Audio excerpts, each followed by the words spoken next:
Hello, hello. Thank you for tuning in to the Prosperity Project. My name is Jasmine Hall. I am the founder and CEO of Generational Wealth Educators. We have our host here, Miss Nyla Maid. And I'm Ashley Jennings. Yeah, so thank you for tuning in. This is one of many podcasts and episodes. We're just here to have a conversations. I've had these conversations with these ladies more over time. I've been on the phone with them for 3 hours, 2 hours at a time. And you know, what better to get in front of a camera and have the conversation so you guys can hear it. Hopefully it can help you. Ultimately, the Prosperity Project is we're here to help families, individuals, businesses just get over themselves and break their generational curses and get over to building generational wealth and stepping into a life of more abundance. So today, in our first episode, it's called The Curse. It's called The Curse Stops With Me. And so we're going to talk about breaking generational curses and what is that and how can I start my journey? So hopefully you're here each week, each month, just going through the journey or each episode with us just to, continue the journey. If you have any questions, if you have anything that you want us to touch bases on, just please drop a comment or a question, and we're here to help. So we can go ahead and get started. I have a question. So right. I hear the term generational curse a lot, and I guess like as it correlates to finances, how would you define that? Like, what is a generational curse financially? And like, how do we even look to maybe breaking them? But if anything, what would you consider to be a generational curse? Yeah. I think a lot of us have one story kind of growing up where, their parents, they seen their parents do something with their finances that just was not in the best interest of the family. It could be buying a car or buying a dog. My mom came home one day with a dog. We had no business buying a dog. And you want to know a generational curse? This past Christmas, I bought my daughter a bunny. We had no reason buying a bunny. Not You just passing it on. Right. Not that we couldn't afford a bunny, but my daughter just, it was just another toy. Right. She played with it for 3 weeks and Stormy Sue and I became best friends, right? So we just tend to buy things that we just really don't need, as the shiny things. So, Yeah. And really just act against our best interests. I think for me, it was more kind of like words that were said. Yeah. In terms of, so I didn't see my parents spending a lot, but it was just like when we were like, can we go on like maybe go visit my grandparents randomly. And it wasn't for Christmas. It wasn't for Thanksgiving or summer or something like that. It might have been like, oh, we can't afford it. I'm like, well, isn't it just a tank of gas? Isn't it this? Right. Oh, using their words against it. And my mom was just like, well, it all adds up or whatever. Yeah, or it'll yeah. be some other random purchase. And the words were always, we can't afford it. Yeah. And, it didn't make sense to me because me growing up, I didn't feel like we were struggling. I didn't see that we were struggling. Yeah. I don't even know if we were struggling or not, or if those were words that were just passed on from what they heard their parents say. Yeah. And so I brought that into my marriage, No, we can't afford it. We can't afford it. And my husband was like, if you don't stop saying that, he's just like, we're not going to say that in this house, Right. So yeah, that was something major for me. It was something just words. Yeah. More. Yeah. Yeah. Well, thank y'all for explaining that to me, because now I'm beginning to see like there were some generational curses that have definitely stopped with me, but not going to say which parent, but a parent of mine. I think I witnessed bad spending habits. Yeah. Or not prioritizing things that probably should have been priority, like rent, or mortgage. Those are priority items, at least I think. And I was a witness to eviction Yeah. at a young age. And I think that traumatized me. Yeah. It definitely caught up with me in my adult life. Yeah. Kind of having that survival mode or staying in that mode for so long. But I know that I probably was that child that was too nosy for my age. Like, why is the light bill in a pink envelope? It's not Valentine's Day, you know? Like, These are real questions. these are real questions, valid. right? Yeah. Very But I'm like valid. 7 or 8 years old at that time. Yeah. And I think the eviction, I think I would like pray to God like nonstop because I would see the eviction notice or court notices on the door. Yeah. And it would scare me in my steps, like coming in the home and I'm like, wow, what's this? Every month I'm opening it up. Again, too nosy for my age, but Opening mail. yeah, right. Wow. No, they didn't have it in the envelope. It would just be plastered on the Oh, door. you Yeah, right. so you see it. Right. Yeah. Right. So, you know, I think it would keep me in this, like, I think maybe shell shocked when I Yeah. would see that. Yeah. And I was just so fearful. And I know when I reached age where I had my own place, rent was the first thing to get paid. You like Right. these four walls. Yes. Exactly, Yes. right? Like, we're going to make sure we have a roof over our head. Might be eating so- noodles and noodles, but Absolutely, that right? rent is paid. But that rent, we're gonna Yeah. be eating Yeah. them in our apartment. We're gonna be eating them, you know, Yeah. under Yeah. a roof. Yeah. So, right. yeah, I could definitely see that. So I'm, you know, I guess like I said, I didn't know in terms of like generational curses, like how they played in the financial space, but now I understand it better. Yeah. Yeah. Let me ask you this. Do you know, I think a lot of times in our childhood, we can kind of see like, wow, it started there, right? Yeah. And for me, when you were saying, what was the phrase? We can't afford it. We can't afford it, right? And so I want to say when I was in middle school, like 7th or 8th, I wanted to do things with my friends, right? And so my friends is kind of, I love y'all to death. If y'all watching this, I love y'all to death. But my friends is, you know, really getting tattoos at 15, right? So that's a whole nother conversation. But I wanted to go to the movies. I wanted to do things. And my mom would say, I just don't have the money, right? And I had it timed to the T. Okay, she get paid on the 3rd. Oh, you got the money. I did not know my So parents I'm did looking that. at the calendar like, all right, so she get paid tomorrow. So I'm making plans. Like, all right, so on this Friday, we going to go to the movies. We going to do X, Y, and Z. And so when that paycheck hit, I'm already Right. knocking. Right. All right, hey, Ma, I had plans to go to the movies with so-and-so. And, you know, can I have some money to go to the movies? Oh, I can't afford it. Ma, you just got paid 30 minutes ago. Yeah. 30 minutes. The direct deposit just went in. I went watch. I heard the ding. What do you mean? Well, how you don't have the money? It just hit. I timed it to the T, right? But I didn't recognize that the moment that money was coming in, it was accounted for. It was going right Right. back out, Yeah. right?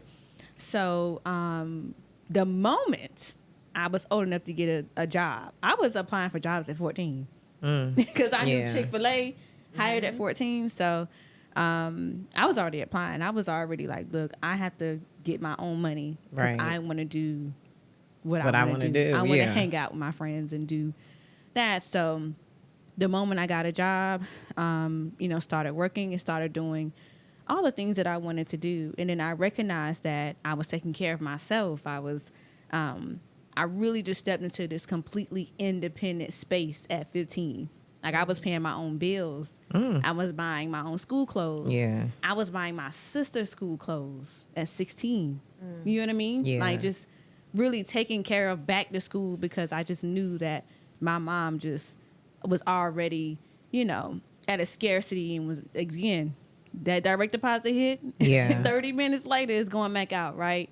So I recognize that now at the age that I am now, I still kind of operate in this hustle standpoint or this independent, you know. yeah. So even with my fiance, it was hard for him to come in and even pay for things. I got it. Right. Sit down. Like, it just got to the point where he would have to just, who was at the door? I hear a knock at the door. Who was at the door? Oh, it's DoorDash. I order food. Sit down. Don't worry about it. I already took care of it. So it just got to the point where it was just even hard for me to accept that I don't have to work as hard and I don't have to be in that survival mode where I have to hustle. Let me ask you this. Do you think that therapy or coaching is beneficial in these types of like spaces you're in or we're in? I want to say yes, but I can only talk about it for so much. You know what I mean? Right. And I have an understanding, right? But there's still, do you guys think that you could do something so long that it's kind of in your DNA? Yes. You know what I mean? Like the independent Black woman, is that in our DNA? You know, is this a curse? Is it a breakable curse? Is this Why does it in have our to be a DNA? curse though? Why did That's you what I'm label saying. that as Is a it- curse? That's what I say. Is it a curse? I think Is it not a curse? Is it a Plead the fifth right think- now. I don't know. Yeah, that's a hard one. That's a hard one because I feel like you know how they say it's levels to this thing, Yeah. right? Like Yeah. being independent is not a bad thing because Right. it's just like if you have to be independent, then you need to be able Yeah. to like show Yeah. up for yourself. Yeah. You know, but sometimes I personally think my personal opinion is that sometimes we can be independent to where like if we do have a partner in our life, it makes them feel invaluable or Yeah. like Yeah. you know Not and so, needed. right. And so you know when my husband and I first got married and for several years, and I'm still very independent, you Yeah. know, and I've had to learn. Listen, we've been married 18 years, right? And I'm just starting to kind of like pull back and be like, Yeah. okay, you It took handle it. 18 years to It get in your took soft girl 18 era. Girl, it took a long time. It took a long time. Wow. But I mean, I'm also independent. And so, Yeah. but I also saw how like my independence at a certain level kind of diminished his role maybe in my life and in Yeah. our relationship. Yeah. So it's just, I don't know, there's levels. Could Because therapy have helped with that? it did help, actually. Yeah. See, some yeah. therapy. This is why it took 18 years because we didn't start there. Yeah. Therapy definitely will help, but I just think ultimately our partner just has to take charge. My name is Orma Kane, and I am the founder of We're Our Little Gardens. And We're Our Little Gardens is a youth program that teaches youth where our food cometh from using a vertical gardening system called Tower Gardens. And so I travel. I'm from the Greensboro Triad area, so Greensboro, High Point, Winston-Salem. I go and I visit different youth programs, and I teach them how to grow food indoors with the Tower Gardens. All right, ladies, we have about 5 minutes left. I think that, let's just talk about, let our audience know who we are, right? So where are you from?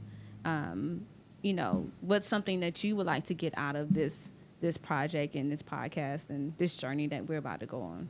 Well, my name is Naya. I am originally from PG County, Maryland. Grew up in Washington, D.C., now a Charlotte native. I've been here. I don't necessarily want to tell it because it might tell my age, but I've been here for a little while. I am hoping to learn more about generational wealth, investing, and even passing that along to my children, so that they can kind of take these tools and navigate this journey through life. From a financial standpoint and be financially responsible. I love that. All right. So, Ashley here again. So I'm originally from Ohio. I grew up, most of my growing up years were in Maryland. So maybe around when I was 12, I moved to Maryland. So most of that time, got married, had my first child there. So Yeah. spent a lot of time there. And I have been in Charlotte for 14 years now. Okay. So, so yeah, this podcast, I'm just really excited to be on this journey with y'all. And just like you said, learning more about generational wealth, learning about the different things that can help us break those generational curses. Because all of us have a story. All of us have something that we've come from. All of us are, living life right now and learning and growing. And just throughout this journey, with this podcast and the guests that we're going to have, I'm just really excited to learn, to grow, to put more tools in my toolbox. Yeah. I'll definitely be making my kids watch this podcast so they can learn and grow too. One day, right? Yes. Sit down and watch. Yes. Right. Yeah. And of course, again, I said at the beginning, I am Jasmine, the founder and CEO. And the origin of this podcast is really and truly the origin of the organization, right? With the organization, it's just based on my life, right? Not sure if you heard this story. I'm not going to go too... I'm not going to do a long story. I'll do the short story. But ultimately, there were some things that I had to go through, right? I had to go back to therapy. I had to work on my finances, get my finances in order, and, get my real estate license and buy real estate. And so I recognized that, number one, I am always a student of learning about generational wealth and learning about myself and learning from other people. So a lot of people may say, oh, Jasmine, you're the expert or, whatever. But I'm always going to be learning from other people and just taking in information. So I, too, look forward to learning more, learning from my speakers, learning from you ladies. And hopefully we can help you on your journey, because this is totally going to help me on mine. So y'all probably will hear about my journey. I have no problem sharing. So I'm just looking forward to starting this journey with you ladies. Same And here. so hopefully you'll be here with us too. So this will conclude our first episode. Thank you again for tuning in. Again, if you have any questions, please just drop it down below. Like, subscribe. That's the third one I'm missing. I'll get it next episode. Thank you again. Follow. And follow. There we go. Follow at GW Educators, and that is for Facebook and Instagram. So again, thank you for tuning in, and we'll see you next episode.